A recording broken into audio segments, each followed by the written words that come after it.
मित्रांनो, मागील व्हिडिओमध्ये आपण बघितले ग्रह व त्यांचे नंबर. आज आपण बघणार आहोत राहू आणि केतू या ग्रहाची उत्पत्ती कशी झाली. नमस्कार, मी सूरज कोळी तुमच्यासाठी घेऊन आलोय न्यूमरोलॉजी म्हणजेच अंकशास्त्र. तुम्हाला माहितच असेल, ज्यावेळी समुद्रमंथन झाले त्यावेळी विषापाठोपाठ अमृतही बाहेर आले.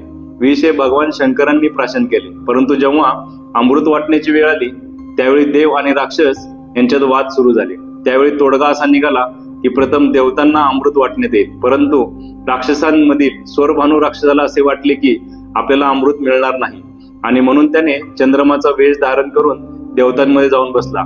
तो राक्षस आहे हे सूर्यदेव आणि चंद्र यांना कळाले, परंतु तोपर्यंत स्वरभानूने अमृताचा एक थेंब प्राशन केला होता. हीच गोष्ट जेव्हा भगवान विष्णूंना समजली त्यावेळी त्यांनी त्यांच्या सुदर्शन चक्राने त्याचा शिरच्छेद केला. तरी सुद्धा अमृत प्राशन केल्याने स्वरभानू राक्षसाचे जे डोके आहे ते राहू आणि त्याचे जे धड आहे ते केतू या नावाने ग्रहांमध्ये समाविष्ट झाले. राहू या ग्रहाला सूर्यासोबत तर केतू या ग्रहाला चंद्रासोबत स्थान देण्यात आले. अंकशास्त्रानुसार राहू ग्रहाचा नंबर आहे 4 आणि केतू ग्रहाचा नंबर आहे 7. धन्यवाद.